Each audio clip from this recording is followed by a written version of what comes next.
Hey Warriors, and Okay. welcome to the latest episode of Spilling Tea with Roxy. Today, I have been blessed with the opportunity to interview the amazing Joey Merz, who is an MS warrior and a multidisciplinary artist.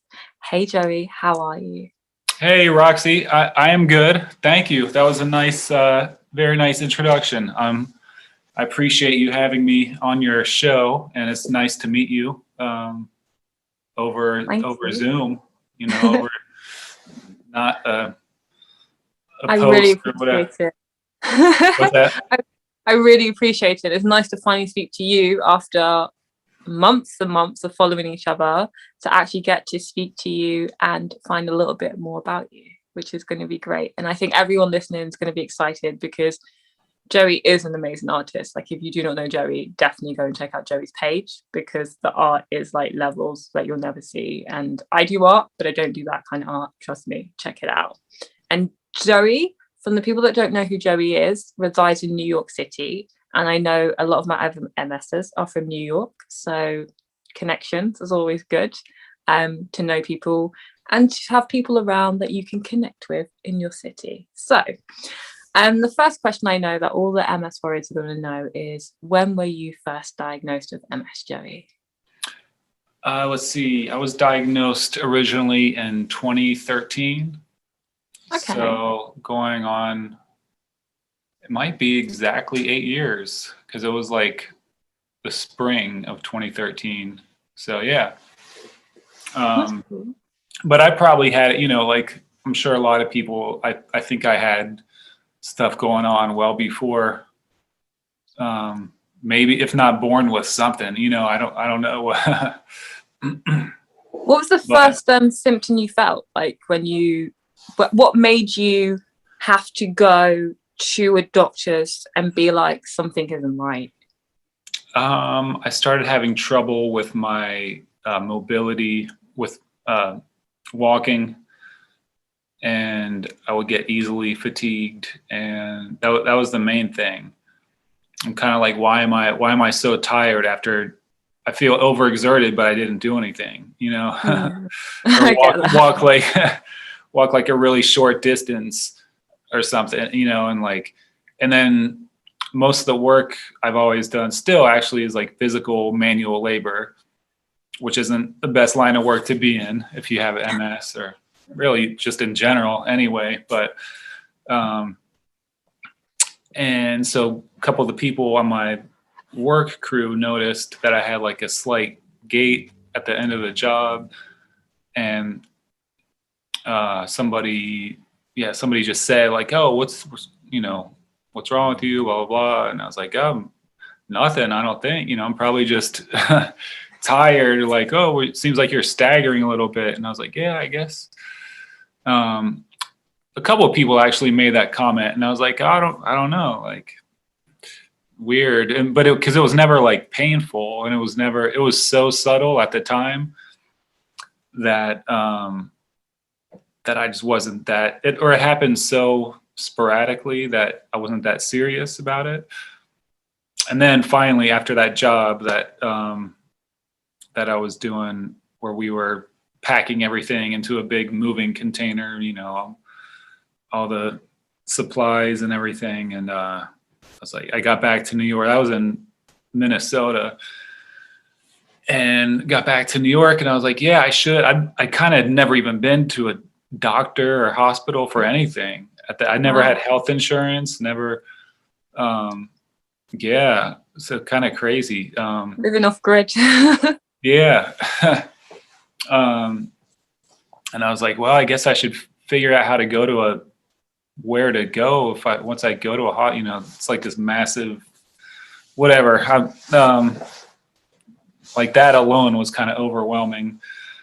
No, it sounds Checking it like. myself in, like taking the train. I took the train to the hospital, and then I'm like, all right, where do I go?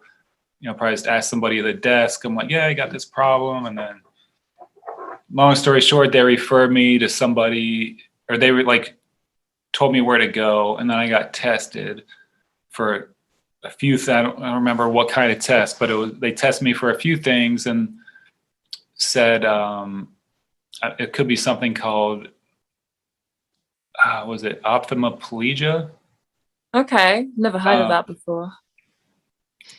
and they're like, oh, but don't worry, it's nothing. It's not like MS or anything like that. You know, it's nothing crazy like MS. And I was like, okay, well, so we did the test, and then, you know, a few weeks or a month later, I was kind of like still having the symptoms, and I'm like, it's got to be something. It can't be like, you know, I need more answers, basically. So I went back, and that's when they did the MRIs, and they did a spinal tap. I was in the hospital for like 3 days maybe. And they just did a series of tests, and then they're like, oh yeah, you basically like, yeah, you do have MS after all. Like The kicker, like. So, but I was like, not that it wasn't a big deal, but it kind of wasn't a surprise. I was like, because I knew it was something. So did you know what MS was before that anyways? Yeah. Okay. Because a good friend of mine out in LA, but who I grew up with in Cincinnati, has MS. And so I was kind of familiar with it just from being around him. Okay. Because I didn't know what MS was when I got my diagnosis. So. Oh, really? Yeah. When did you get diagnosed? Oh, I got diagnosed years after I presented with MS symptoms, but I got diagnosed in, I think it's 2014. Oh, okay. So right around the same time. Yeah, but I presented symptoms from the age of 18. So it was like 6 years later that they diagnosed with MS. They thought I had lupus first. Oh, like really? you. Yeah. And I didn't know what MS was. So it was a bit of a hard one, but I'm glad to get a diagnosis, you know? Yeah, for sure. But how does that feel? Because if you knew what MS was, I don't know what progression your friend necessarily had in their MS journey, but did that make you feel like okay, or was you just like, what do I do next then? Yeah, I mean, I was definitely just needed to find out what to do next, which was a doctor came to my house and put me on Copaxone. Yeah. And I was probably just like being stubborn or hard-headed or whatever. But after like a month of taking that, I was like, I don't want to take this anymore. I feel like it's not, it's not It's an for me. intense drug, Copaxone, the injection one, isn't it? Yeah. Giving yourself a Not fun. shot every day. And I can't, I'm scared of needles, so. yeah. So I just I didn't take anything for like 3 years. I was like, I was trying to be, go the holistic route or whatever, and try to manage it just on my own. And then I was like, okay, maybe it's getting a little worse. Maybe I do need to get back on something. So I kind of again checked myself in to a place and got, saw a different person, got a different read on it. And then I started taking Ocrevus, which was probably 3 years ago at this point. Oh, wow. So you've been on it for 3 years. Mm-hmm. Was you like kind of some of the first people to take the drug? I don't think it was one of the first. Because a lot of people I know I've only known about it for the last year, or they've only been able to kind of get it for the last 2 years. You're actually one of the patients that I've actually spoken to that's actually been on Ocrevus for that length. Oh, really? Yeah. How's it been for you, your Ocrevus journey? I think it's been good. I've been stable since. Like I'm at a very stable point. Excuse me. So yeah, it's manageable, and I'm guessing it's probably only because of the Ocrevus. It's just kind of like blind faith in a way. Like you're kind of like guessing that it's doing something, you know, because it doesn't make you better. It's just supposed to keep things or make them not get worse. So, Yeah. um, It's our future self that we're planning for, right? What's that? It's our future self that we're planning for, right? Yeah. Yep. So I'm on that, and then now yeah, take a couple other things, but it's really like how you manage it yourself, or at least for me, you know, that's what I found was just like quality of life. So do you like live a certain kind of lifestyle? Do you like eat a certain way or treat yourself a certain kind of way to help aid next to the medication that you take? I'm not on a real specific diet or anything, but I just try to eat well, you know, when I can. And I make smoothies, take, you know, vitamins and all that. And I just try to like not have any junk, you know. Which is easier said than done sometimes. Yeah, for sure. You know, like a chocolate bar now and again. Yeah, no, it's hard not to. Sometimes, you know, it's like I still want pizza or like a burger or something. Even though I'm trying to do vegetarian now, so we'll see how long I can keep that going. No, I'm determined. Yeah, it's, you know, I don't know. It's like, I feel like there's no rhyme or reason to it in a way. And like the couple past neurologists that I've talked to about it have more or less said, like, there's no set diet, you know, there's no, of course, you know, you could follow like the Terry Wall's diet and you could like take that to heart. And obviously like it worked well for her. It probably worked well for everybody if they were able to follow it, you know, but it's like a full-time job. It's this intense diet. Like I have the book and I've read her story and I thought it was an amazing story. And I was like, wow, like that's inspirational. But personally, I don't eat organ meats. I don't like livers and kidneys. It's not for me. Yeah.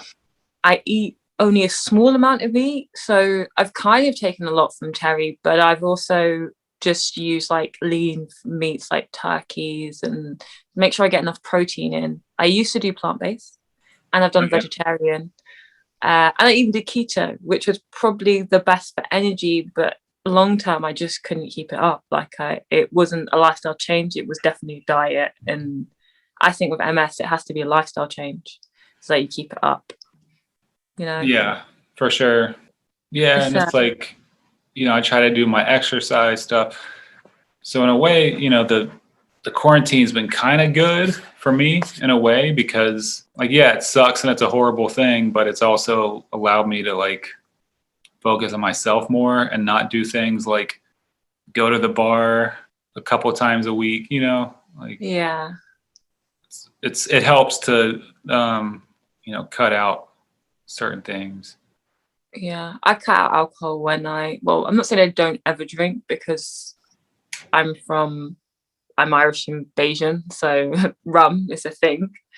I love a good rum and coke. I can't not have a rum and coke, but I only have them at like special occasions. So like I might have some at Christmas and my birthday's coming up, so I'll have a bit of rum then. But generally I don't because too much sugar for one, and two, I think it has an effect on my MS in the long run. Cannabis is fine. I'm okay with like CBD oils, things like that. I advocate for that. I think it's amazing. But I quit smoking and I quit drinking because I realized that it wasn't doing very much for me, which was the hardest thing. Yeah. Because I was terrible, you know? I smoked a little bit. Yeah. Back in I don't think that's what did it or anything, but definitely, yeah, I'm definitely glad I cut it out and stopped doing that. Smoke pot here and there, but Yeah. Definitely I mean, no cigarettes. no, because cigarettes, I deal with blood clots. Cigarettes kind of make that worse. And in MS, it makes it worse. And then obviously, inflammatory foods or inflammatory things like smoking doesn't really help our central nervous system, which was something that took me nearly 10 years to get through my head. When I was diagnosed with any illness, like I always thought I had lupus, 10 years, I think it was from 18 to 28, I just wouldn't listen. I was like, no, Wow. I'm going to drink, I'm going to smoke, I'm going to be young, I'm going to be rebellious, I'm going to do what I like, trying to give the middle finger to MS and the middle finger to society. I can do what I want. And it only got worse. So I've had to be like, maybe you want to stop smoking and figure out, like, who do you want to be when you're 50? That's a really good question. Like, who do you want to be in the future? Do you want to be a chain smoking, drinking sailor of a lady, or do you want to be someone that's healthy, wealthy? And I think MS, Right. I don't know about you, but do you feel like MS has made you reflect on who you are as a person overall and how you Oh treat yeah. yourself? Yeah, definitely, without a doubt. I mean, I pretty much, I never even thought about the term self-care in my life before I had, like, I really did. I was like the opposite. I didn't care about anything, which is probably, like, I want to say what's probably why I have it, because they don't know, there's no saying, Yeah. but yeah, I mean, I went from not caring to being like hyper sensitive to every, like hyper alert. And, I never ate vegetables. I don't think I even ate vegetables till I was like 19, 20 or something. I grew up on grilled cheese and spaghetti. So yeah, I went from, I've never been like that, like an athlete, or, or physically, like thought along those lines of like maintaining physical, I've always just kind of been a skinny dude that could do whatever, like hop around and climb on stuff and do whatever. Adventurous. And yeah. And now I'm like, oh, okay. So yeah, it's just everything is, I mean, I guess it's hand in hand with like becoming an adult, even though I was an adult when I got diagnosed, but like I was still, still living like I was in my early 20s, I'm sure. And like, I get that.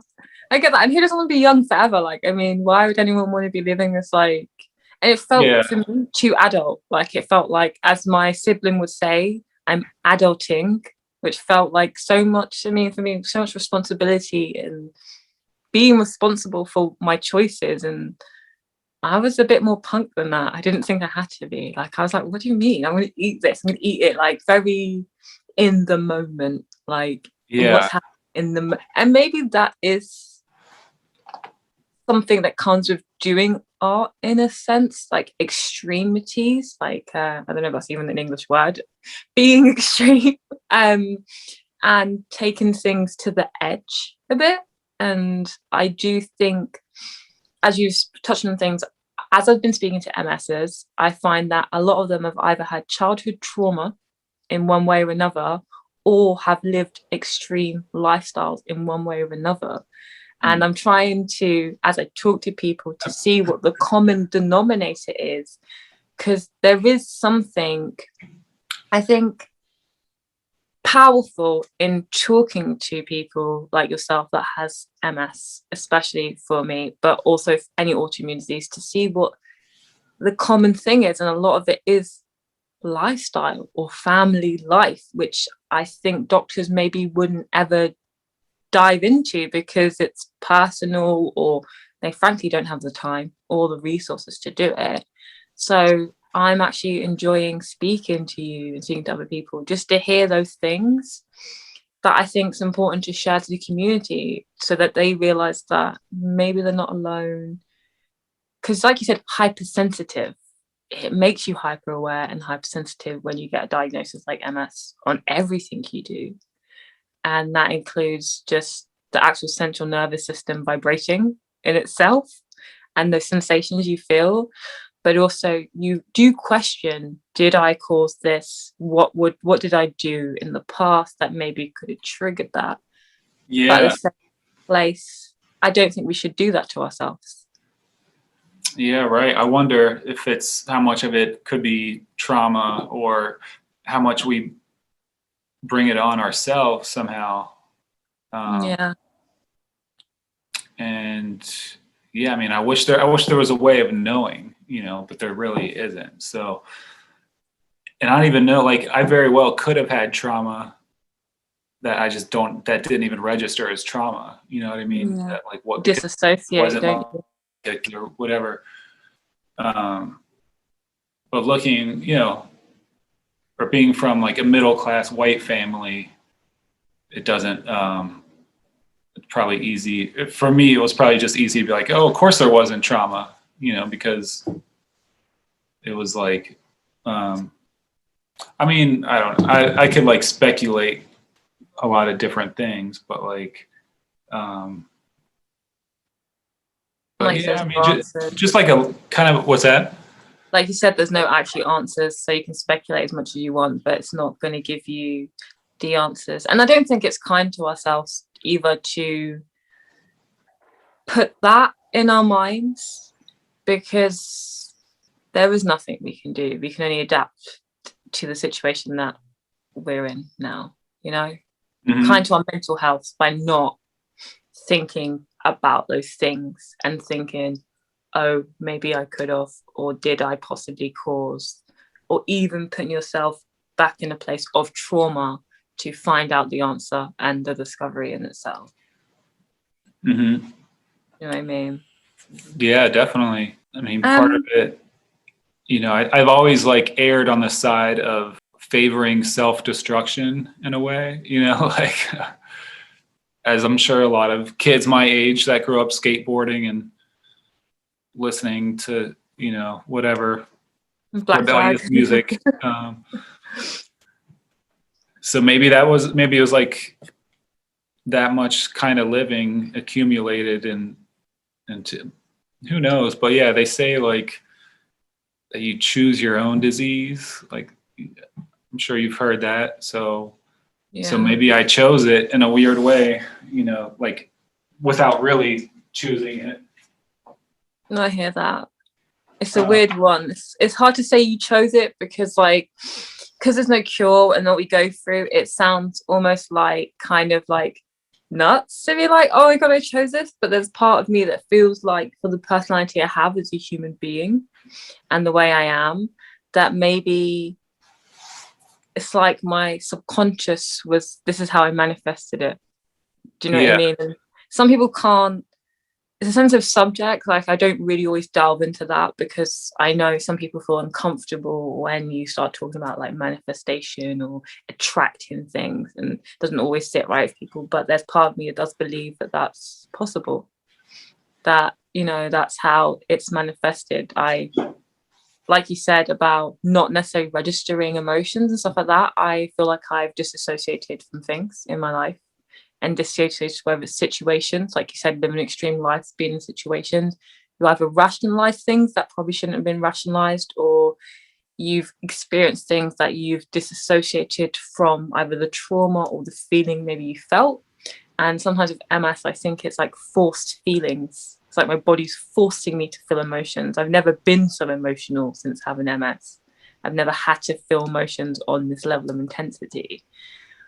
But as a person, like you said, I didn't always feel those emotions because I didn't want to. I was like, going to punk bands and like moshing and climbing up things I shouldn't be doing, especially as a girl, because that's not really that normal. But because I was angsty and I was angry probably to me, who isn't at like the ages of like 13 to 18, who isn't like just like gonna go out there and try and live life. And which brings me to your art, because you do art and it's incredible art. and sometimes it's risky art and rebellious art in a sense. How does art and MS link together for you? And is it some sort of therapy at all? It was never really therapeutic. I mean, it must have been to some degree, but I've never looked at it as therapeutic until recently. I'm like, oh, maybe I should. I'm kind of at a point where I want to switch up my whole everything, you know, my style, my approach, to make it more therapeutic, instead of, like, I feel like I used to get really caught up, like hung up on things, and want art to be a certain, like, almost I had like a very rigid approach to it. And now I'm kind of like, oh, maybe I never crossed my mind that art could like affect your physical health, you know, like Emotional art. Yeah. So now I'm like, okay, I think I need to like reevaluate what it is I want to make, and like how, just everything, you know, how I want to make it. And because I feel like the approach that I used to take, like, isn't working any, you know, it didn't work for me. You know, it was like,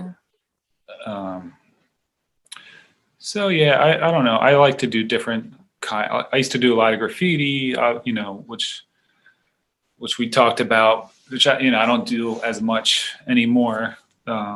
So I try to, it's hard to like make, you know, there's nothing that compares to that level of excitement, you know, so it's hard to want to create art at home that has the same appeal or whatever. Do you feel like, I don't say box, because obviously graffiti is exciting, it's risky, it's daredevilish, you're climbing up, you're going on trains, that stuff, which is kind of cool. But obviously MS doesn't necessarily allow us to be as exuberant, to like run when we need to run and move when we need to move.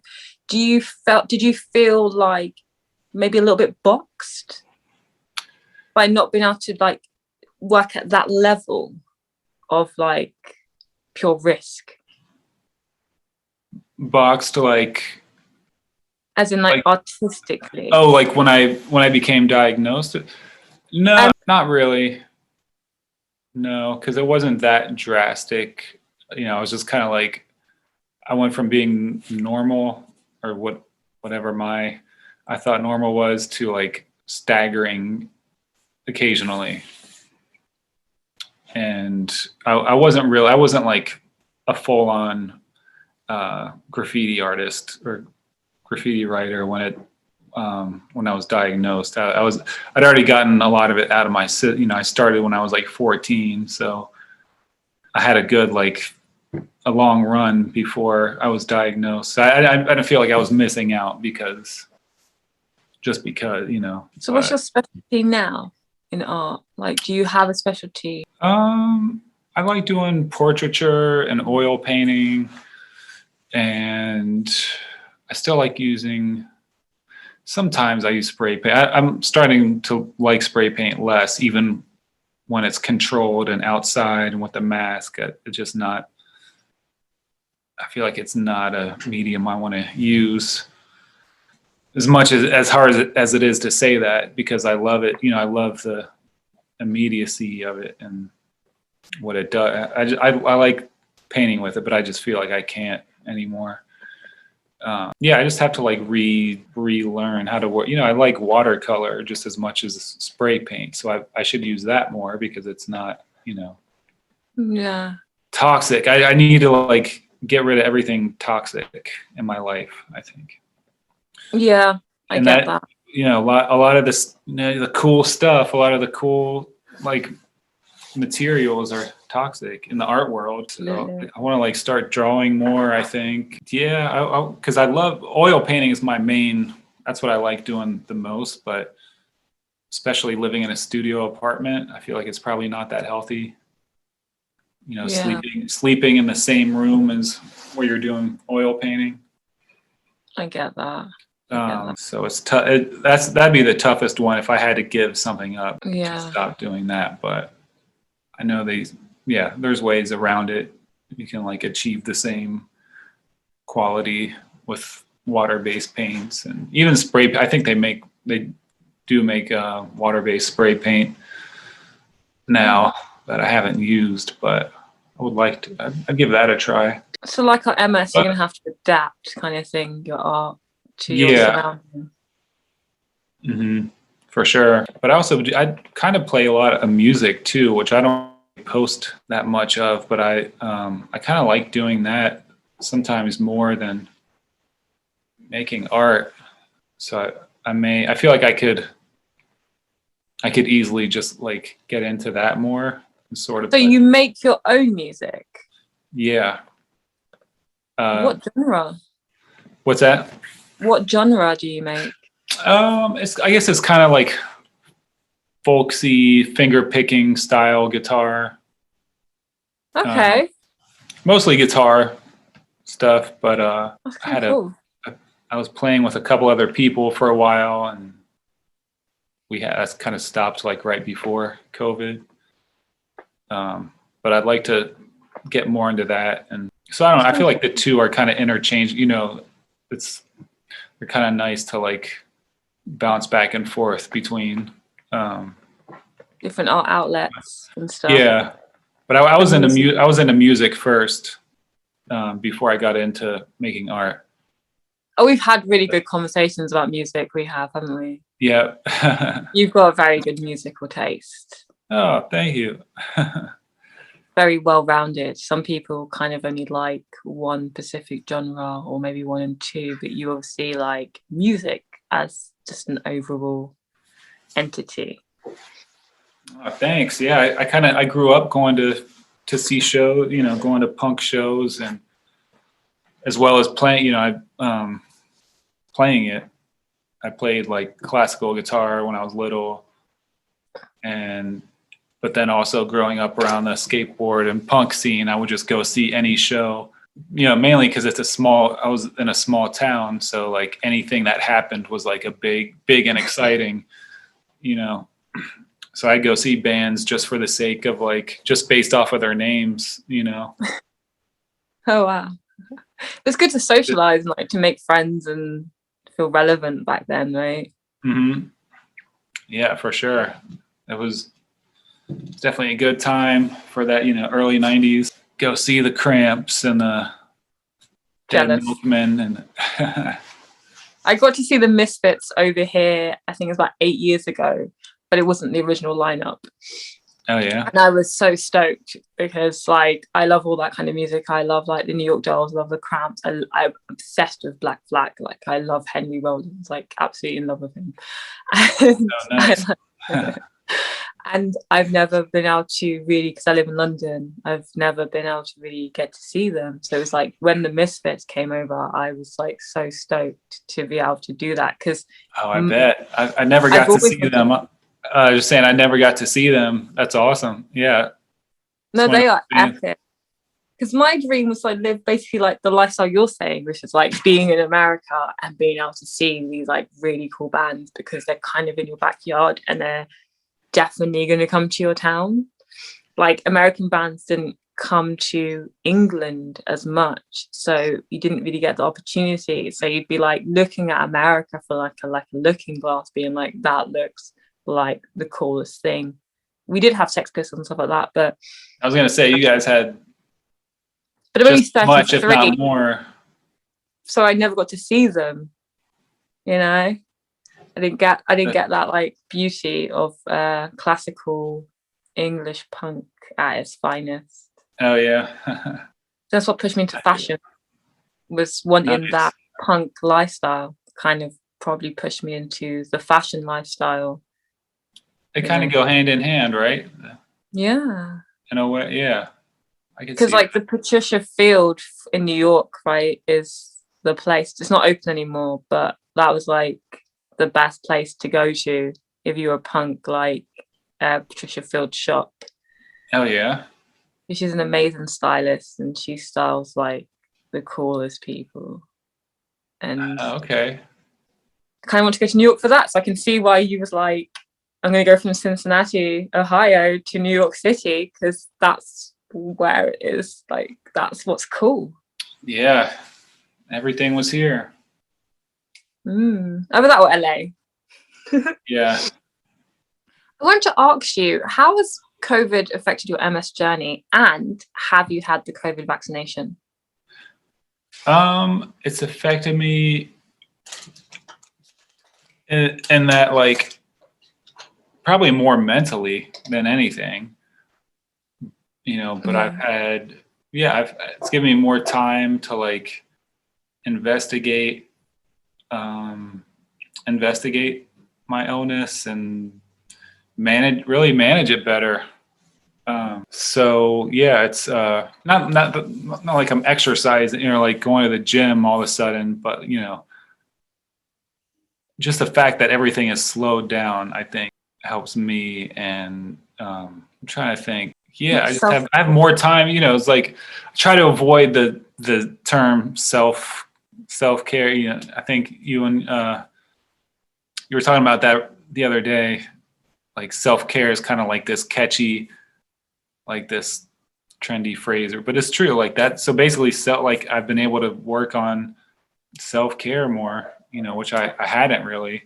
Go internal reflection of how you're treating yourself. Yeah. It's really important. Some people don't get the time, and I don't think people saw COVID. Not everyone. I think there's power in what you're saying and power in what you're doing for yourself. And I think that's kind of special that you're actually doing it. Oh, thanks. Yeah. It was almost like I feel like I was kind of conditioning myself to live a quarantined life in a way before it started, like trying to like only eat, like not really eat out, not that matter, like, still get food at places, but, I was trying to like be as self-sufficient as possible and like only eat at home, only put into my body what I choose and buy from the store, and have my little like home exercise routine and everything. So yeah, I was kind of like, oh, so just keep doing what I'm doing. That's how I felt too. Yeah. But obviously, I know that's a very like, comes from a very, I guess, privileged place to say that, to be able to do that, privilege in the terms of knowledge. I don't think always financially privileged. I think sometimes it can be knowledgeable privilege. Yeah. You have the knowledge or the what's the word I'm looking for? The awareness in yourself to do that for yourself, especially in an MS journey where depression and anxiety and things like that are can be intense and can really make people's journey a bit rocky. That's the privilege, I think, sometimes in the MS journey, is if you have the privilege and the insight to understand and the calm enough inside yourself to execute it. Yeah, definitely. But yeah, I mean, it is hard to like, if you're working, a long work day, working full time or whatever, you're not going to come home and like want to cook a bunch or like do some like exercise routine, because work really, takes everything out. So it can be a lot. It can be a lot for someone to, and especially because you live in New York as well. Yeah. It's not a country road where you go for a quick country run, and that some people do have our lifestyle, but when it's fast paced and work seems, not that it is, but it can feel more demanding or more intense in a fast city. Yeah, definitely. I mean, fortunately, a lot of the work that I'm still, I'm able to do most of the stuff that I was doing, but a lot of it is kind of like low impact work. So even though it's physical labor, it's kind of like, I feel like I can manage it in a way that it's, it's not so strenuous and exerting. or overexerting.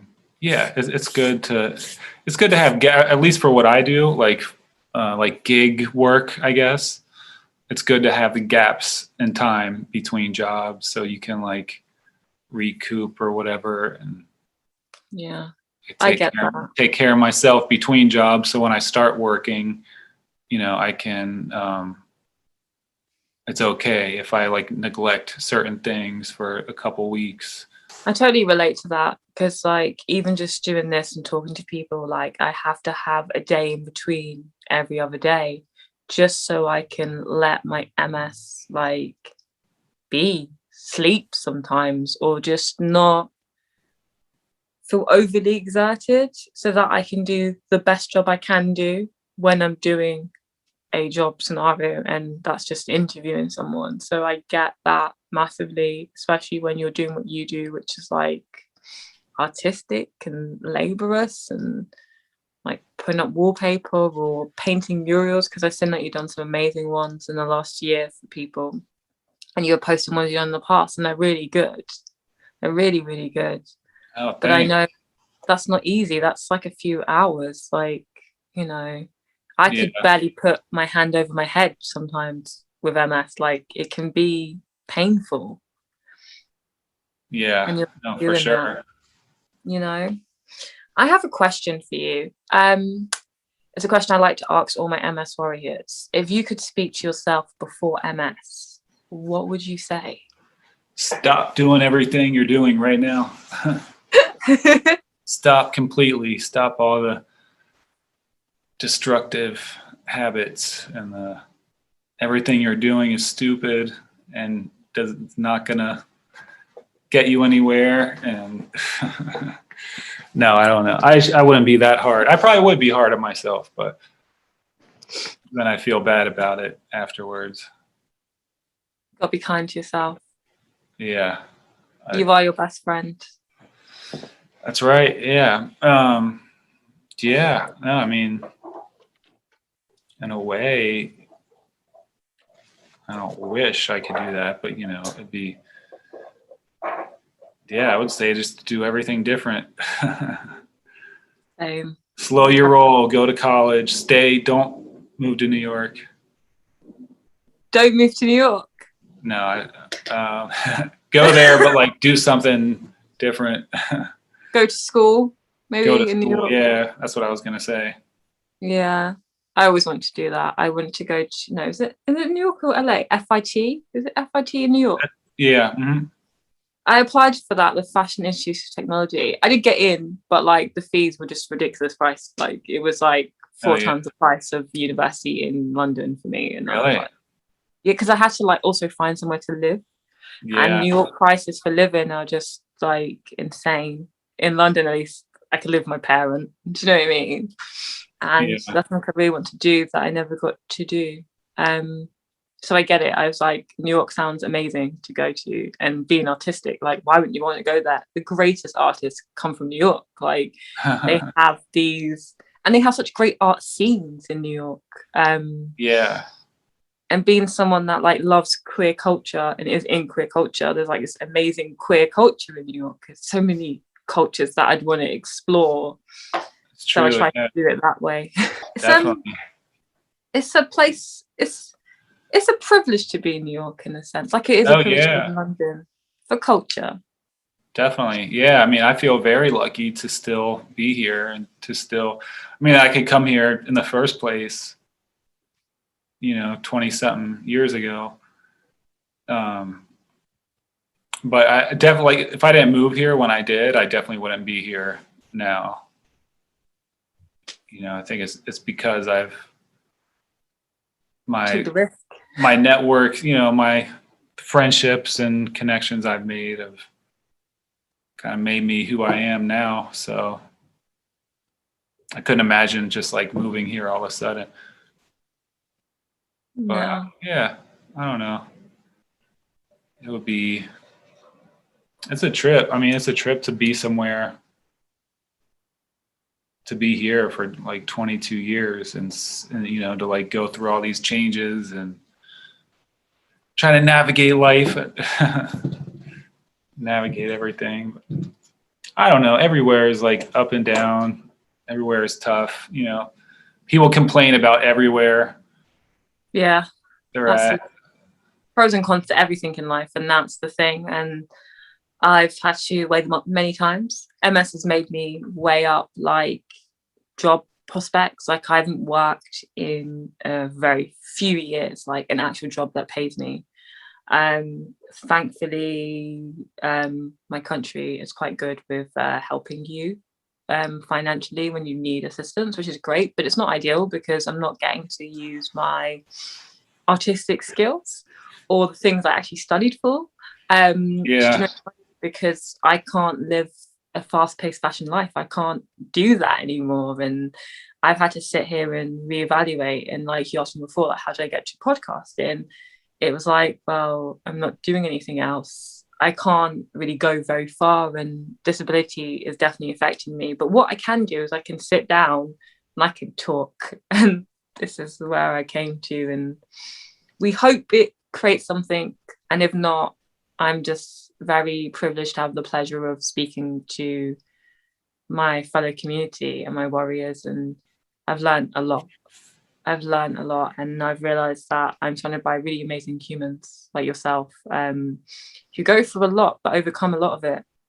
And that's inspirational and kind of makes it hard for me to stop doing what I'm doing, because it shows me that anything's possible. Yeah. And that's beautiful. Yeah, that's awesome. That's really, I like that. I like what you're doing. Thank you. You don't want to go down the fashion road anyway. Do you know what?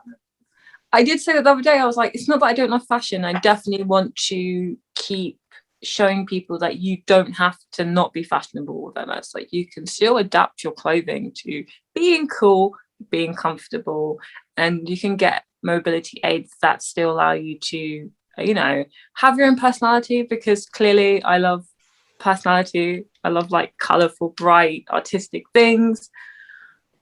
But at the same time, I had to realize I wasn't fashion, and maybe the universe has a whole different plan for me. And to follow that, see the signs the universe is giving you. Yeah, for sure. Yeah, I mean, I think it's good to be able to roll with whatever whatever happened. Like, not to like not have dreams or whatever, but I think it's good to like be able to switch gears and just start doing something else completely different because it makes more sense, or is more because it's healthier. I believe in having goals, but I believe being flexible in them. So for you, say it's like art, and you're like, I've always wanted to be an artist, and maybe like you said, I want to be a graffiti artist, but as you've gone over time realizing it may be art, but if I listen to the signs that the universe has given me, maybe it's not graffiti art. Maybe graffiti art becomes a different art. Maybe it becomes sculptural art. Like, where does that go? And just following that path is, I was saying to a friend the other day, like, there's a difference between being brave and brave. And sometimes being brave equals just following the unknown. And I didn't do that. That's where the angst came from, because I want to be in control. It was a bit more brave. And I thought of being brave. Did you feel like that? Like you was being angsty and you were like doing all those crazy things. So you thought you was being super brave in the last one? Probably. Yeah. But do you realize now how brave it isn't? It was just exciting. It was just like something to do that was just exciting. I don't know if I'd call it brave, but yeah. I think I always I've gravitated towards the unknown more than I have things that are resolved and like set out, that are clear. But now, now I'm like, oh, maybe it would be nice to. I mean, obviously, I'm 40 years old. I'll say it, and it'd be nice to have things a little like less. I don't know. Everything's always going to be abstract, but like have things a little more planned out. I get that. With MS as well, it's nice to know that like some things are just taken care of. You know? Yeah. I get that too. And it's nice to have those moments where you can, you know, rely and guarantee on things. And I've been grateful for the things that I've been able to cultivate in my life that allows me that as well. Okay, thank you so much for your time. Hey warriors, thank you for tuning in to the latest episode of Spin to You, Roxy. To never miss a future episode, don't forget to like, subscribe and ring the bell below. To sign up to Spotify, Apple Podcasts, and follow me on Instagram at the Multiple Sclerosis Fashionista, at Spilling Tea with Roxy on Twitter too. Love and light, and I'll see you soon for the next episode.